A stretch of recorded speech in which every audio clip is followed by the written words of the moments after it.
Malam hari ini bakalan ngebahas apa? Pastinya bahas saham-saham dan masih ada kaitannya dengan perang tarif juga gitu. Dan kayaknya ada angin segar dari The Fed. Nah, jadi kenapa hari ini pasar saham hijau? Itu karena The Fed lagi ngasih harapan-harapan lagi untuk nurunin suku bunga di bulan Juli. Nah, jadi ingat ya, dulu waktu tahun lalu aku mau flashback dikit, teman-teman semuanya. Nih, aku ajak kalian lihat chart IHSG di tahun lalu IHSG naik dari kapan ya? Dari 6 Agustus 2024 ya.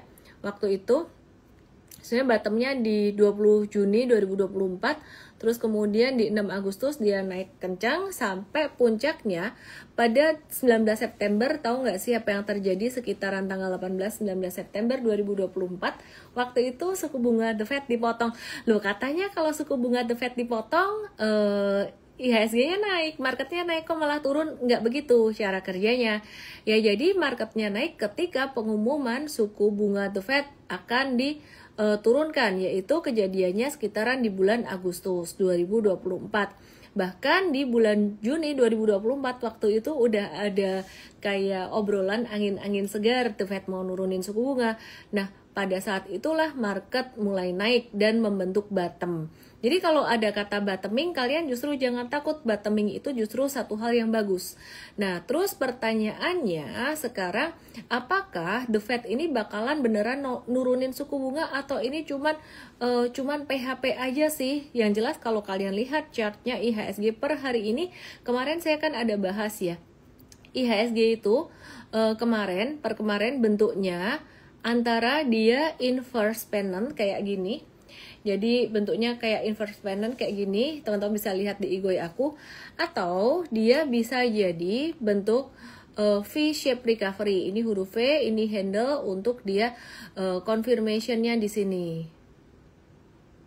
Ceng-ceng ya. Nah, jadi kemarin aku ada bilang kira-kira bakalan confirm yang inverse pennant atau bentuk V-nya ya. Ya confirm yang mana ya? Ya nunggu breakout atau breakdown-nya. Dan hari ini ditutup dengan positif, ditutup dengan breakout. Kenapa? Karena The Fed kasih angin segar, akan ada penurunan suku bunga. Kira-kira seperti itu. Jadi sentimennya yang dinanti masih dari The Fed dan juga dari Donald Trump. Nah, terus sekarang kita mau lihat nih, nanti soal The Fed kita akan bahas lagi.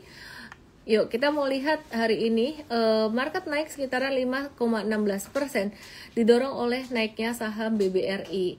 Ya, jadi teman-teman kalau tanya ini BBRI kayak gini kira-kira gimana ya? Apakah akan bottoming? Sebenarnya balik lagi ke sentimen penurunan suku bunga itu nanti ke depan bakalan semakin dikonfirmasi atau enggak. Kalau misalkan semakin dikonfirmasi, maka hasilnya dia akan bisa terus naik ya. Jadi ini bisa jadi bottoming gitu. Tapi kalau misalkan sentimennya berubah lagi, The Fed nggak jadi nurunin suku bunga ya, dia bisa turun lagi. Nah, jadi analisis dari keuangan, analisis saham itu sifatnya fluid atau fleksibel ya. Jadi kita nggak boleh analisisnya kaku kayak 1 + 1 sama dengan 2 ilmu pasti. Karena ini tidak ada satu kepastian di market ya. Kita melihat chart ini kan cerminan dari kumpulan buy and sell banyak pihak ya. Jadi tercermin di chart. Ini hasil dari berbagai sentimen gitu. Jadi sentimen yang paling dinanti adalah sentimen perang tarif dan juga suku bunga. Oke. Nah, tapi besar kemungkinan loh sebenarnya bisa bottoming di sini.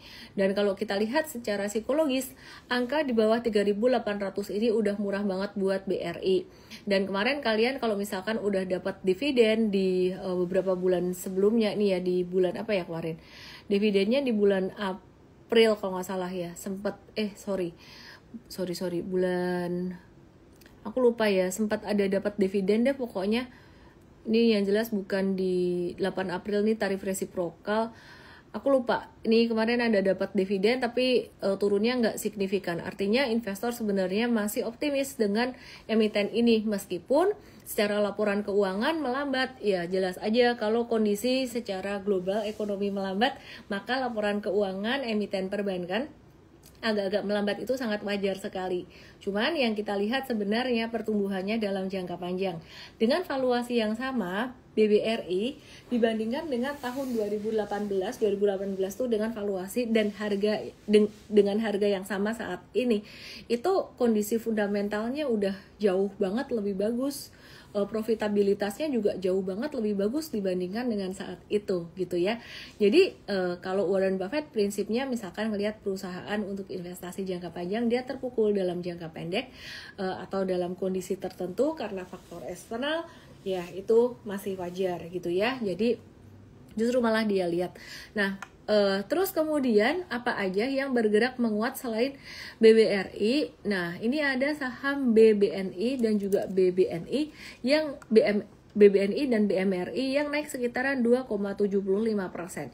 Pertanyaannya, kenapa sih sebenarnya kok malah BBRI yang naiknya kencang? Kenapa bukan BBCA? BBCA yang naiknya 1,18% doang, BMRI 2,34% doang, BBNI 2,75% doang. Sebenarnya ini aku udah sering banget bahas ya, karena sebenarnya kalau dilihat secara historical atau secara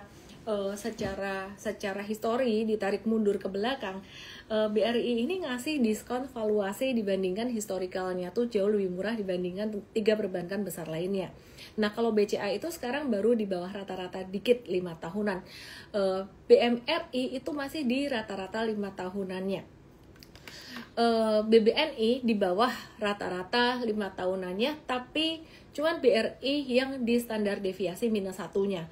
Nah, jadi itu yang aku udah bahas berkali-kali dan juga udah dibahas di Mfast juga, bahwa kita tuh nggak ngelihat valuasi cuman dari angka tok atau angka doang. Kalau ngelihat dari angka doang, BNGA valuasinya murah nggak? Dari angka aja ya, PI-nya oh murah, kelihatannya angkanya kecil, PBV-nya kecil. Tapi setelah dilihat dari historical, ternyata BNGA itu dengan PBV saat ini, dengan PER saat ini, itu di atas rata-rata 5 tahunannya. Ngerti ya? Oke? Nah, dari sini, maka dari itu, investor-investor gede, mereka tidak hanya melihat angka tok, tapi melihat historical, dan dilihat di sini BRI yang memang secara historical yang paling diskon.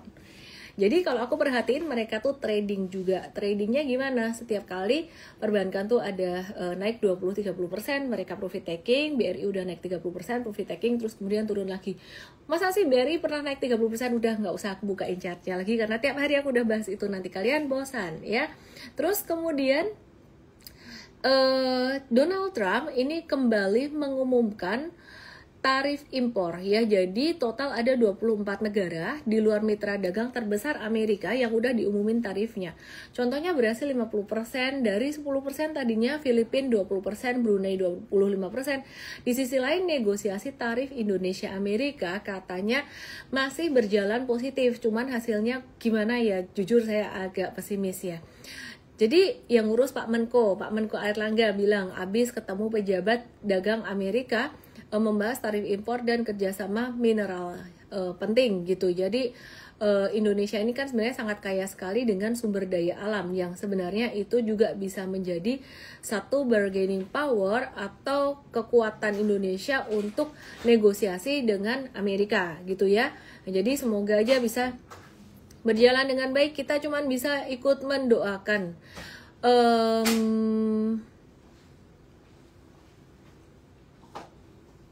Oke. Terus aku mau update tentang FOMC minutes yang tadi saya sudah bahas di awal ya, tadi pagi dini hari waktu Indonesia ya. Jadi itu tuh The Fed baru aja ngerilis notulen rapat terakhir FOMC yang berlangsung pada tanggal 17 sampai 18 Juni 2025 dan dipublikasikan secara resmi itu 3 minggu setelahnya, yakni pada Rabu 10 Juli 2025 jam 1 WIB. Nah, rapat ini tuh dihadiri oleh seluruh anggota FOMC termasuk Ketua The Fed Jerome Powell dan Gubernur Michelle Bowman. Hasilnya mayoritas pejabat The Fed dalam rapat Juni kemarin itu sepakat bahwa suku bunga kemungkinan akan mulai diturunkan di akhir tahun 2025. Bahkan beberapa dari mereka ini terbuka untuk mulai memotong tingkat suku bunga secepatnya di bulan Juli. Nah, ini yang sebenarnya jadi sentimen positif banget. Asal data ekonominya tuh ngedukung, tapi sebagian lainnya masih ragu. Kenapa? Karena inflasi masih bisa naik tinggi, apalagi ada resiko tambahan dari tarif impor baru karena Presiden Trump. Sebenarnya kalau Trump nggak naikin tarif, ya ini sebenarnya nggak jadi kayak gini ya. Jerome Powell ada pernah nyindir Trump juga, bilang ya gue nggak nurunin tarif gara-gara lu sendiri Trump, karena lu naikin tarif dan inflasi naik. Semoga aja Trump cuman gertak doang dengan memberikan tarif-tarif tinggi ke banyak negara tuh, semoga ya cuman ngegertak doang. Semoga dia cuman pengen ngedam doang supaya bisa beli saham lagi di bawah. Trump itu sempat pernah diperiksa, terindikasi keluarganya melakukan insider trading gitu. Nah dalam pertemuan terpisah pada 23 Juni 2025 masih tentang The Fed yang mau nurunin suku bunga. Dalam sebuah pidato di Praha di Cekoslovakia, Gubernur The Fed Michelle Bowman itu nyebut dirinya terbuka untuk mangkas suku bunga seperti yang tadi aku udah bilang pada pertemuan berikutnya jika data mendukung, ya, terutama data inflasi. Sementara Ketua The Fed Jerome Powell pada Juli 2025 itu dalam sebuah panel diskusi di forum ECB di Portugal itu menegaskan bahwa The Fed masih akan hati-hati deh gitu. Jadi ya ini kayak signal-signal yes no gitu ya. Buat market, signal ini jadi angin segar di tengah banyaknya berita negatif tentang perang tarif, jadi bisa bikin hijau. Kalau aku perhatiin sih sebenarnya ya, dengan BRI hari ini naik 5%, sebenarnya investor gede itu masih percaya dengan BRI gitu ya. Jadi masih percaya dengan Bank Himbara, terutama BRI, meskipun di awal tahun biaya pencadangannya atau provisionnya lumayan gede ya. Karena apa? Karena resiko gagal bayar besar karena ekonomi melambat. Terbukti dengan kalau misalkan ada sentimen positif sedikit, ini BBRI yang langsung diborong, justru malah bukan saham-saham yang lainnya gitu. Oke, terus initial jobless claim Amerika, ini data jumlah, nih aku mau kasih lihat orang yang baru ngeklaim tunjangan pengangguran di Amerika. Ini perhatikan, jadi mereka tuh pengangguran tuh dapat tunjangan gitu, ternyata angkanya turun gitu. Jadi pengangguran awal tuh dapat tunjangan. Nah hasilnya tuh turun, dimana angka ini merupakan angka yang bagus ya buat Amerika. Bagus nggak bagus tuh sebenarnya dilihat dari beberapa sisi juga. Pengangguran turun, ekonomi ya berarti membaik dalam, bahkan kalau kita ngelihat chart, kita mesti lihat chart, artinya dalam 5 bulan terakhir tuh klaim pengangguran tuh semakin turun, dan ini berarti perekonomian Amerika tuh ya nggak jelek-jelek amat, masih terbuka lapangan kerja. Nah terus minusnya adalah jika mereka punya duit pastinya inflasi juga bisa naik ya. Jadi tantangan utamanya inflasi dari perang tarif dan juga dari tingkat pengangguran yang rendah atau turun tingkat pengangguran. Nah tingkat penganggurannya kira-kira kayak gitu. Oke, nah sekarang kita mau bahas beberapa saham yang bentar, ngomongnya cepet banget kayak komentator sepak bola. Aku mau bahas beberapa saham ya dari grupnya Om Thohir ya. Jadi tidak hanya grupnya Papa PP yang main ya, jadi ARA lagi seperti yang sudah diduga, CDIA.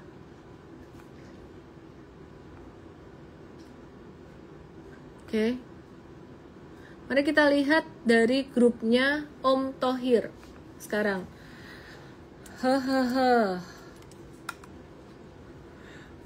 Tuh, sorry. MBMA ini barusan breakout, supportnya aku naikin. MBMA barusan breakout ya.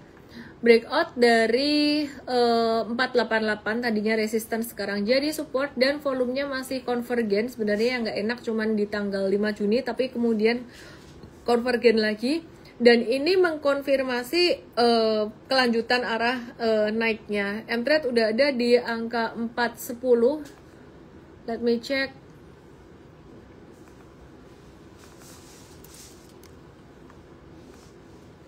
Lagi ngehold jangka menengahnya sekitaran 22 sampai 27%. Lagi ngehold jangka menengah 22 sampai 27%. Nah, untuk yang swing trader kita tunggu dulu deh, tunggu retracement lagi buat nanti kita masuk lagi. Jadi kita akan watch MBMA for retracement ya. Kita akan watch MBMA for retracement. Oke, terus kemudian nah dapat spill 1, tapi kapan retrace-nya? Jangan-jangan besok naik lagi. Bisa, besar kemungkinan besok naik. Kenapa? Karena baru naik hari pertama ya. Terus kemudian ADMR ini juga hari ini tadi breakout dan ngejebol downtrend line sempat ya. Jadi ini ADMR tuh sebenarnya kita udah perhatiin, kalau kalian ingat ya, kita udah perhatiin, wah ini patternnya cakep nih, nah anak tangga 1, 2, 3, ternyata gagal di anak tangga ketiganya tuh jebol, breakdown ke bawah gitu. Terus kemudian hari ini per hari ini dia naik lagi dari level breakdown kemarin dan dia masuk ke masa konsolidasi atau masa sideways jangka menengahnya dia. Masa sideways jangka pendeknya dia gitu ya. Nah, jadi ini memulai lagi sebuah perjalanan baru buat ADMR-nya. Jadi kita waktu itu sempat cut loss di sini, ya kita buyback lagi. Terus kemudian kita mau lihat untuk saham ADRO hari ini tadi juga tadi juga ada breakout, tapi breakoutnya dari tren yang kecil banget ADRO. Nah, ADRO ini gimana? Layak dibeli nggak sih kalau buat trading jangka pendek sih? Tadi sebenarnya bisa masuk sih, cuman kita udah nitip sendal banyak hari ini dan kita nggak masuk ke ADRO lagi karena buat ngejaga resiko juga ya. Marketnya juga masih banyak faktor ketidakpastian gitu. Jadi kita udah nitip di ADMR gitu.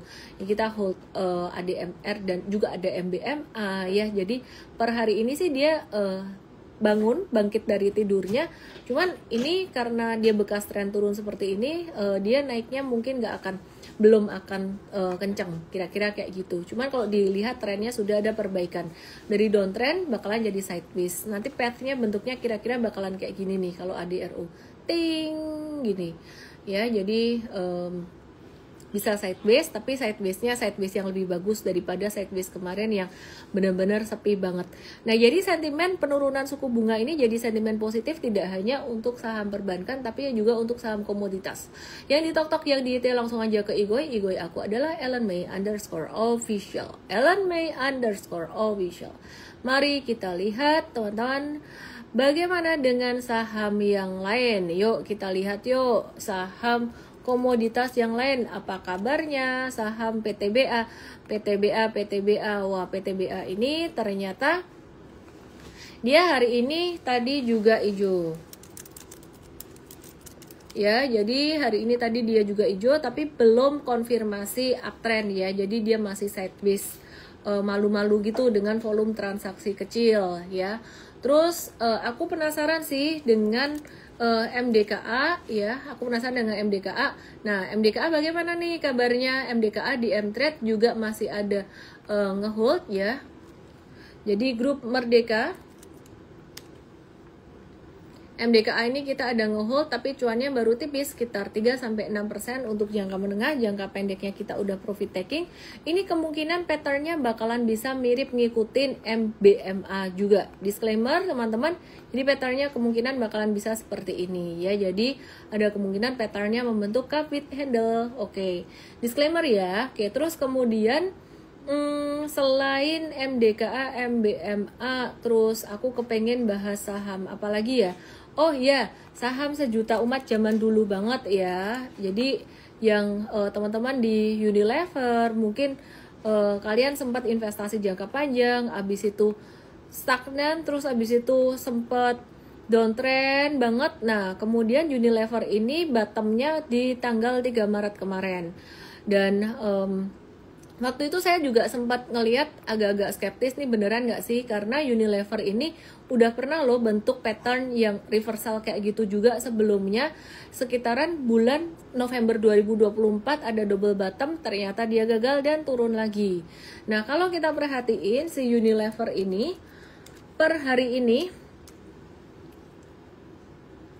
nih ya, ini per hari ini dia naik dan technical itu ternyata cakep. Support 1375-nya dia berhasil menahan dengan kuat ya, 1375. Ini percaya nggak percaya sih, ini ketahan sih. Artinya apa sebenarnya? Artinya kayak gini. Nih aku kalau mau artiin ya kurang lebih dengan ngebaca chart ini. Ini belum tentu benar, cuman aku mengartikannya gini. Ini investor gede yang belanja di sekitaran bulan Maret sampai April, maksimal di harga 1375-an. Nih perhatiin. Ini mereka beli sampai 1375 terus ngerem. Tunggu turun dulu, markdown dulu. Beli lagi terus sampai 1375 ngerem lagi, beli lagi dikit terus kemudian sampai di atas di sini ini mereka profit taking. Nah, sampai balik 1375, kenapa kok nggak bablas turun? Nah, harga modal maksimal di situ ya wes, terus akhirnya mantul lagi. Masuk akal nggak sih? Kalau buat aku sih masuk akal. Jadi chart ini ada gambar, ada ceritanya. Nah, jadi Unilever udah mulai bangkit tantangannya, tapi masih ada pada tantangan di daya beli. Penjualannya 9,5 triliun yang artinya naik 22,6% dari kuartal sebelumnya. Karena dia strategi launch produk inti, ada efisiensi, dan juga kemarin sebenarnya karena momen lebaran juga. Tapi secara tahunan sebenarnya Unilever ini masih turun 6,1% dan banyak konsumen itu mulai beralih ke produk yang lebih murah gitu. Jadi strategi barunya mulai membuahkan hasil, tapi untuk bisa benar-benar recover, volume penjualannya harus ikut bangkit ya. Jadi semester 2 nanti akan jadi penentu. Sementara kita masih trading aja di Unilever, belum masukin ke portfolio investing gitu. Oke, banyak banget saham yang baru IPO this week ya. Jadi ada nih aku mau bahas beberapa emiten. Ada ASPR, sempat ARA, terus dia jatuh kayak gini. Terus ini bukan promo, cuman ngasih tahu doang. Ini Pesat Indo ya, ini masih ARA ya. Ini oversubscribe 34,5 kali katanya. Terus koin Indo ini oversubscribe 180 kali. Aku sih nggak mau menganalisis teknikal ya, biarin. Aku kalau saham kayak gini tak biarin sampai dia ARA-nya habis, baru kita ngelihat pattern. Terus CDIA katanya oversubscribe 563 kali gitu. Karena saham-saham Papa PP katanya ARA terus nih, dan memang ARA terus. Aku biarin aja. Terus PMUI, ini nggak terlalu ini ya, interesting ya. Dia oversubscribe 1 kali aja katanya. Terus kemudian Mary, dan chartnya dia turun gitu ya. Ini Mary, dia oversubscribe 8,44 kali gitu. Jadi harganya sempat berfluktuasi ke 164, habis itu tadi 172. Terus kemudian ada saham CHEK, Diastika Biotekindo gitu. Ini oversubscribe 270 kali. Jadi yang paling menarik sebenarnya tetap CDIA. Dan ini kalau aku pribadi aku akan nunggu retracementnya. Kenapa aku malas beli saham IPO? Karena dapatnya dikit-dikit. Kalau ada yang cerita di DM aku katanya kalau mau dapat banyak harus pakai banyak akun dengan nama yang beda-beda. Itu pun dapatnya kayak ya tetap dikit-dikit gitu. Tak hitung-hitung. Aduh, kalau aku sih aku lebih suka pakai strategi yang super trader. Oke, kita lanjut bahas saham-saham yang lain. Sekarang kita mau bahas saham BBTN yang ada akuisisi ya. Lagi ngeberesin akuisisi Bank Victoria Syariah buat jadi bank syariah baru. Setelah dealnya selesai, seluruh unit syariah BBTN ini bakalan pindah ke sana, dan bank barunya bakalan ditargetin bisa jalan di 2026 gitu. Jadi kinerjanya bakalan bikin bisnis syariahnya makin fokus dan makin mandiri, lebih gampang ngembangin layanan syariahnya. Terus peluang cuan jangka panjang juga mestinya makin besar ya. Nah, ini secara teknikal hari ini BBTN breakout dari downtrendnya. Menurut aku ini menarik ya daripada saham-saham for big banks kalau buat trading ya. Jadi disclaimer untuk teman-teman semuanya, M-Trade sih udah ada. Kalau besok udah naik ya kalian agak telat masuknya gitu ya. Yang punya mungkin per hari ini masih bisa hold. Terus kemudian selain BBTN, Untuk second liner banking yang menarik lagi sebenarnya ada BBYB yang dia juga sudah breakout beberapa hari yang lalu. Dan kalau M-Trade kemarin BBYB malah nyolong start banget, belinya di bawah di 24 Juni. 24 Juni itu memang harganya belum banyak beda dari sekarang, tapi dia belum breakout ya. Kemudian setelah itu breakout. Nah, kemudian perbankan yang lainnya gimana nih impactnya? Kalau misalkan kita lihat The Fed nurunin suku bunga, BNGA ya jelas pasti dia ikut ke dampak naik. Cuman nggak semua saham big banks kita beli juga kan ya. For big banks tuh punya 1 atau 2 aja cukup. Kalau kalian nanya apa kalau buat trading ya pastinya BBRI. M-Trade pilih BRI kenapa? BRI ini paling liar dari for big banks, kayaknya paling cepat naiknya dan paling cepat turunnya juga gitu. Kalau second linernya tadi BBTN gerakannya lumayan menarik juga gitu ya, selain saham-saham sektor komoditi. Kan dari kemarin-kemarin kita bahas saham komoditi terus nih.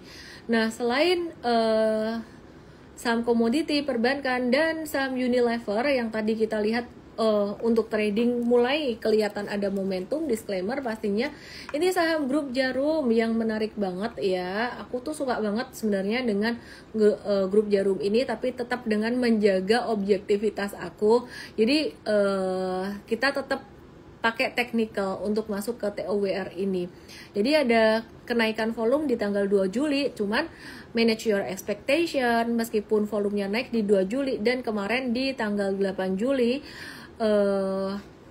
Ini ada aksi korporasi sebenarnya yang aku udah bahas kemarin. Ini dia masih bakalan sideways. Jadi patternnya masih bakalan sideways. Nah, jadi aku akan kasih satu resistance di sini.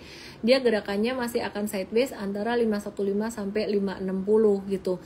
Cuma sidewaysnya kok mulai kelihatan ada tanda-tanda akumulasi gitu. Nah, terus disclaimer ya buat teman-teman semuanya. Nah, hari ini tidak hanya saham dari sektor komoditi dan banking aja yang bangun dari tidur panjangnya.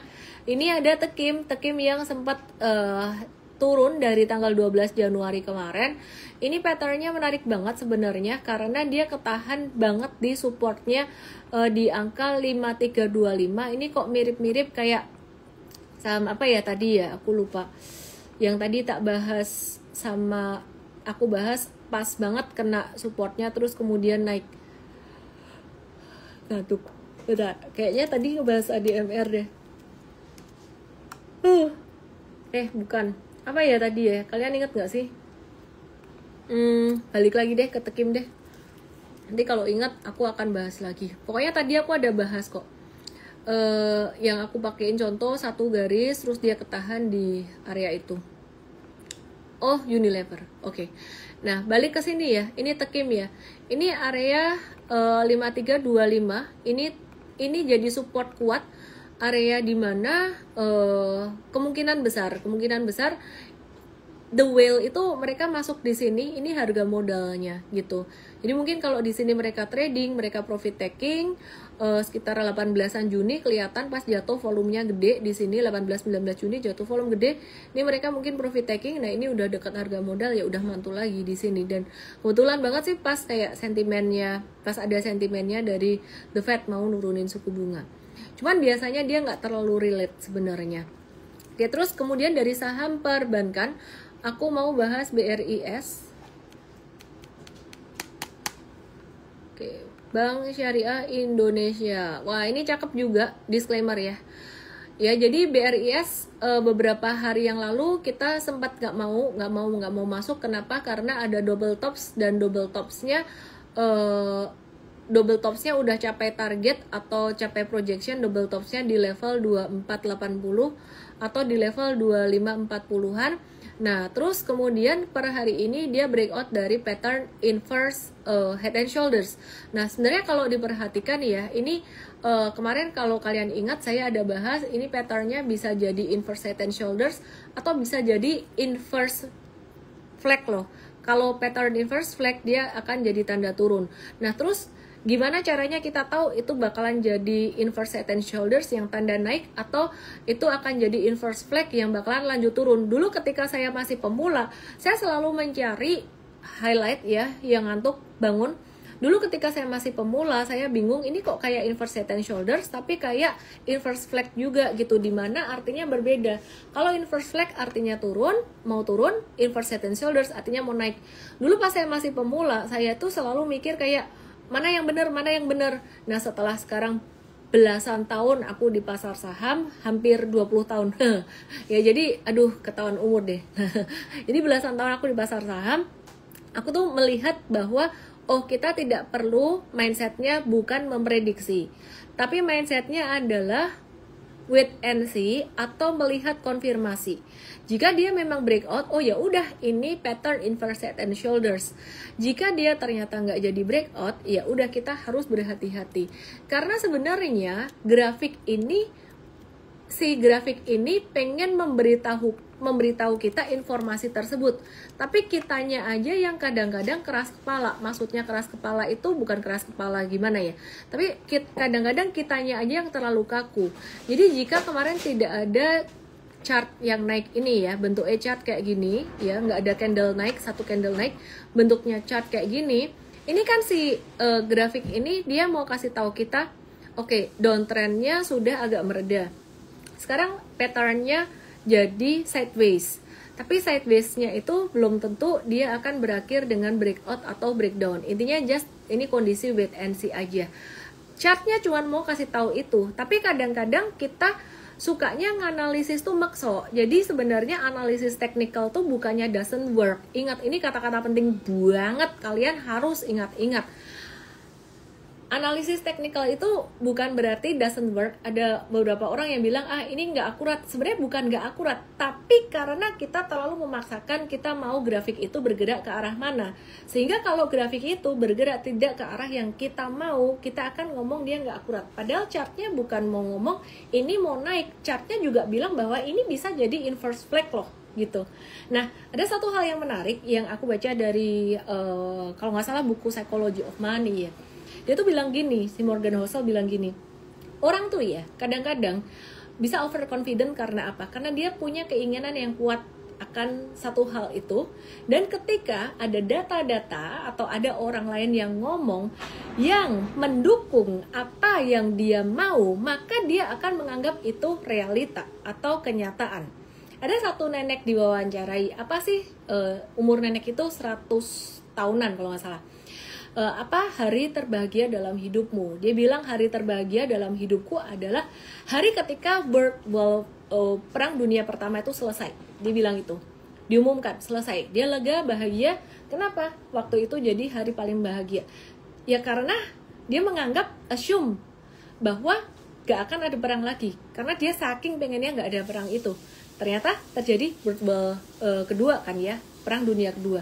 Demikian pula dalam investasi atau trading saham. Kadang-kadang kita terlalu pengen saham atau instrumen itu mau kripto mau apa naik, sehingga kita tuh jadi gak objektif atau jadi bias. Oke, kita lanjut lagi ya. Selain BBRI, TOWR, TKIM, BRIS, ADMR, UNVR, BBTN, aku mau bahas saham apa lagi ya? Sebelumnya aku mau bahas tentang Danantara dulu deh. Danantara apa kabarnya? Danantara ini ternyata lagi mencari pinjaman jumbo senilai 10 miliar US dollar dari bank internasional seperti DBS dan HSBC untuk kebutuhan umum perusahaan dengan tenor 3-5 tahun. Nah, ini bisa jadi signal Danantara ini lagi butuh likuiditas besar, dan mungkin ya, saya juga nggak tahu, nanti kita coba tanya dari tim Markom Danantara lah ya, apakah akan mengandalkan dividen BUMN buat membayar utangnya, karena pinjaman ini tuh nggak dijamin oleh pemerintah dan ada risiko beban keuangan tambahan buat BUMN kemungkinan ya, yang diminta untuk menyetor dividen jumbo gitu. Nah, jadi kalau misalkan kalian ada investasi di emiten BUMN kayak misalkan tadi di Bank Himbara ya, intinya sih dalam setiap investasi itu jangan all in gitu aja lah ya. Jadi ini aku baru aja ngasih satu hal yang kita perlu perhatikan untuk perusahaan BUMN. Oke, terus kemudian berikutnya aku mau bahas tentang, aku lihat-lihat dulu.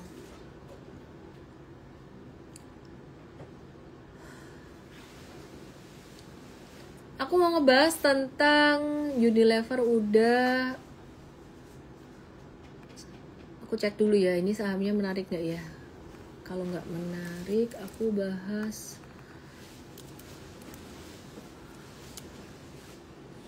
Oke, aku mau bahas tentang Adikarya. Disclaimer, aku bukan lagi merekomendasi saham ini. Dia tuh lagi mencetak kontrak baru 2,7 triliun. 2 hari ini udah naik signifikan. Aku lagi mau kasih tahu bahwa dia mulai rawan profit taking. Kira-kira itu aja. Terus Astra International bagaimana? Penjualan mobil itu masih belum ada pertumbuhan. Jadi penjualan mobil nasional itu turun 23% secara tahunan. Menariknya Astra International justru malah sudah naik beberapa hari terakhir dari tanggal 2 Juli dan justru hari ini malah rawan profit taking. Ini kebalikan dengan saham-saham dengan saham perbankan ya gitu. Jadi biasanya dia gerakannya tuh mengikuti saham perbankan. Oke, terus aku mau bahas sahamnya Papa PP karena banyak yang kemarin nanyain juga TPIA. TPIA nih dia lagi membentuk symmetrical triangle. Dia dilaporkan berencana ngebeli bisnis SPBU Exxon di Singapura gitu. Jadi kalau secara chart sekarang lagi posisi wait and see dulu, nunggu breakout dulu aja biar nggak kebawa sideways.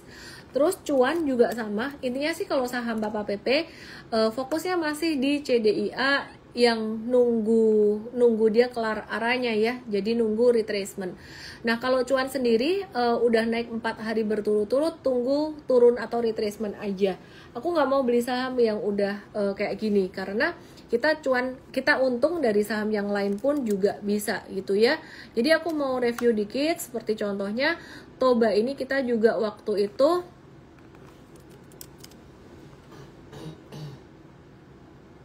layarnya disko dikit ya, bentar. Aku buka dulu. Loading.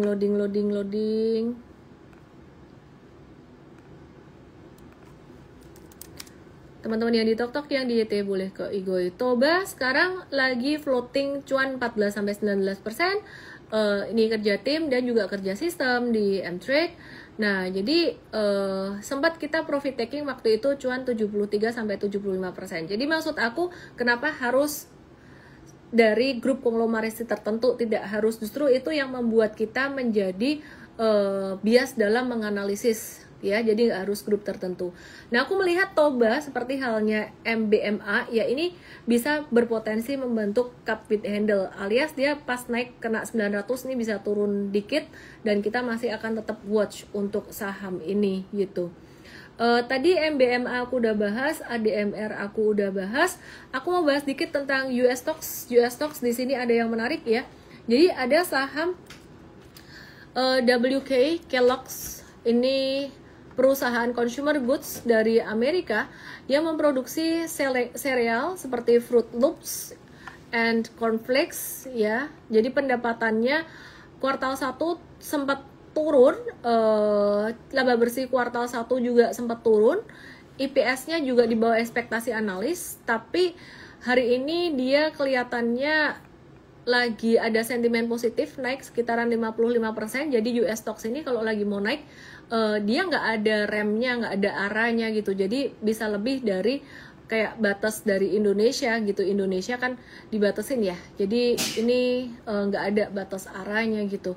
Nah jadi ini naiknya signifikan, bisa dibilang sekitaran 47% dari level bottomnya di 25 Juni, dan kalau dibandingin harga kemarin sekitaran 30%-an gitu. Nah kalau udah ada saham-saham kayak gini, ini kita masukin ke watch list,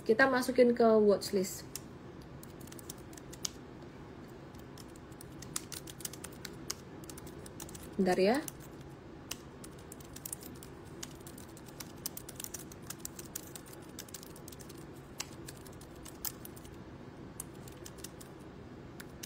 Oke, jadi kita masukin ke watchlist bukan untuk dihajar sekarang, tapi ditunggu retracement-nya. Retracement tunggu mungkin sekitaran 19-20-an. Terus kemudian MP atau MP Materials, ini perusahaan rare earth dari Amerika yang mengoperasi tambang Mountain Pass, satu-satunya tambang rare earth berskala besar di Amerika, pastinya jadi kesayangan Donald Trump saat ini. Nah, hari ini juga naik kencang dan di sini kita bisa tunggu retracement-nya. Retracement always beautiful. Kita selalu suka trading retracement karena lebih aman daripada trading breakout gitu. Terus kemudian yang terakhir US stocks yang pengen saya bahas ada Delta Airlines yang juga breakout yang kita bisa tunggu retracement-nya kemungkinan sekitaran area 51 sampai area 52-an gitu ya. Terus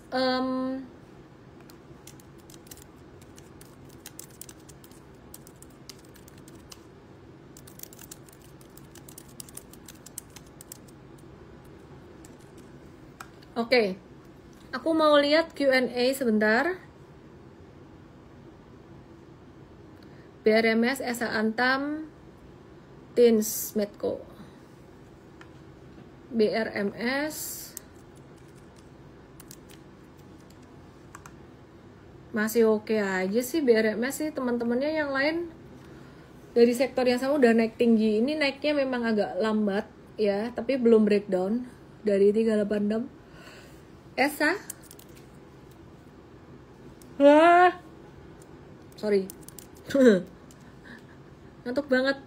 Esa ketahan support di 560 masih oke, masih di situ-situ aja, nggak ada perubahan. Antam juga masih ketahan supportnya, nggak ada perubahan.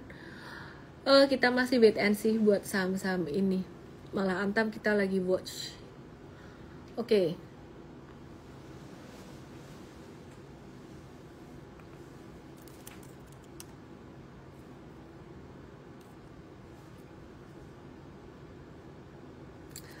Yang di Igoi banyak banget yang lagi start following. Yang di YT udah ngantuk di sini jam 12 malam. Cepin sih do. Ming nanya Cepin yang di tok-tok. Oke. Cepin.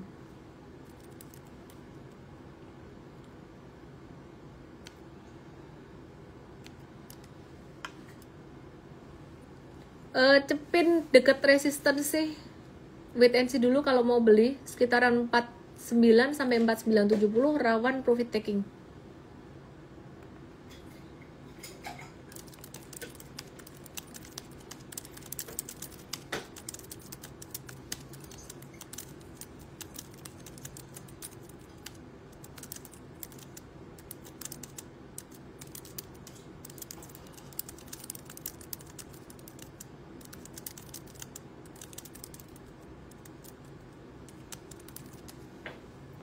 Oke, Aces sampai yang nulis banyak banget tuh. Aces kemarin breakout, hari ini retrace normal aja.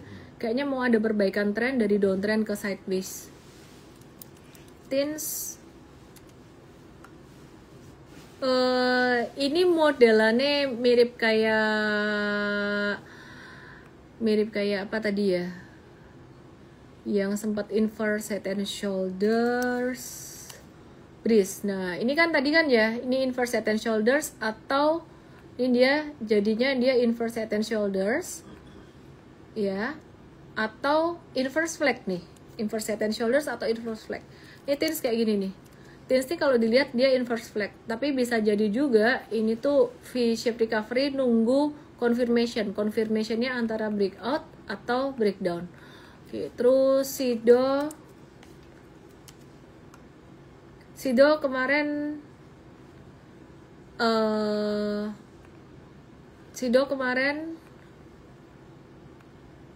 dia baru aja breakout. Kok kemarin? Ya benar, kemarin breakout. Hari ini nggak kemana-mana, wait and see dulu. Kayaknya awal stage 1 juga atau awal akumulasi. Kayak Aces, ADRO, patternnya sama, mirip banget. PTRO, mari kita lihat PTRO apa kabarnya. PTRO deket 3280, deket 3290, agak-agak rawan profit taking. Hari ini naik, volumenya kencang, bagus, tapi agak rawan profit taking.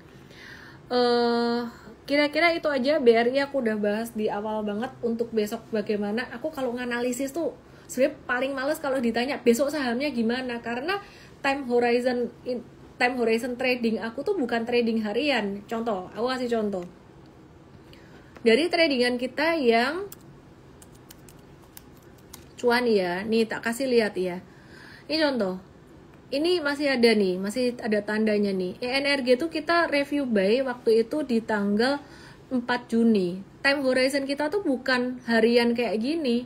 Kalau kamu nanya besok gimana ya, boh. Tapi kita ngelihatnya kalau udah breakout kayak gini, ini jangka menengahnya bakalan oke gitu loh. Ada potensi bagus oke. Nah, terlepas dari jangka pendeknya dia fluktuasi. Kira-kira kayak gitu. Jadi, cara trading aku bukan yang kayak BPJS beli pagi jual sore. Ini saya nggak nonton dari awal, tolong ulang dibahas. Geblak aku. Ini di Melbourne udah jam 11.52, pegel-pegel. Nonton rekamannya aja di YT ya. Ya wes gitu aja. Dari kedinginan sampai udah jadi kesumuan. BBTN udah dibahas juga tadi. Selamat malam semuanya. Dan jangan lupa teman-teman, hari Minggu nanti ada acara Cuantastik. DM aku aja, Cuantastik acaranya nggak gratis. Tapi ini ngebahas tentang US Stocks buat kalian yang mau belajar tentang beberapa saham US Stocks. Oke ya. Terus yang mau belajar investasi jangka panjang, ketik MVestart. Kalau MVestart tanggal 19 Juli, kalau MVestart gratis. Kalau Cuantastik itu gratisnya buat M-traders aja. Ya wes gitu aja. Jangan suruh aku ngulang lagi dari awal. Terima kasih semuanya. Saya Ellen May. Salam profit.